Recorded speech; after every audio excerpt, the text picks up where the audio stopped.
இது கொள்ளு முளைக்கட்டி வச்சுருக்கேன். கொஞ்சம் இங்கே கிளைமேட் மோசமாக இருக்குது, அடிக்கடி சளி பிடிக்குது. நேற்று வந்து கொள்ளில் குழம்பு வச்சோம், சாம்பார் வச்சோம்ல.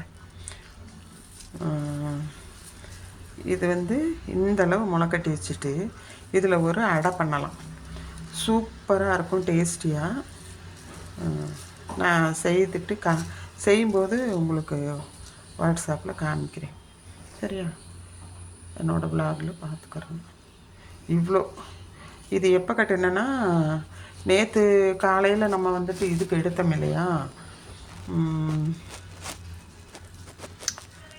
மொத்தமாக தான் ஊற வச்சேன். ஒரு டம்ளரு அதில் கால்வாசிக்கு மேலே ஒரு 1/3 யூஸ் பண்ணிவிட்டு மீதியே இப்படி ஒரு டம்ளரில் மீதியே இப்படி போட்டு, நான் எப்படின்னா கம்பி ஜல்லடையில் தான் போட்டிருக்கேன். தண்ணியை சுத்தமாக வடிச்சிடணும். கம்பி ஜல்லடையிலே போட்டு வடிச்சிட்டு இப்படி ஒரு காட்டன் துப்பட்டா நம்ம யூஸ் பண்ணாதது இப்படி போட்டு நாளாக சுருட்டி இப்படி ஒரு பாத்திரத்து மேலே இப்படி வச்சுருந்தேனே, ஒரு பாத்திரம் அது மேலே இப்படி வச்சா போதும்.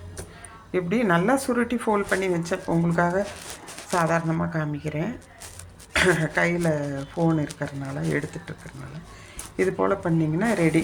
நீங்கள் இதை வந்துட்டு இதுக்கப்புறம் நீங்கள் பாட்டில்லையோ இல்லை சில்வர் சம்படத்துலேயோ நீங்கள் வந்துட்டு போட்டு ஃப்ரிட்ஜில் வச்சுட்டு டெய்லி கொஞ்சமாக சூப்போ இதோ ஏதாவது செய்தும் சாப்பிட்லாம்.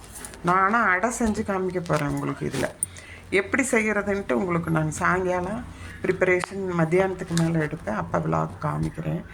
இப்போதைக்கு இதோட எப்படி முளை கட்டுறதுன்னு உங்களுக்கு சொல்லித்தரேன்.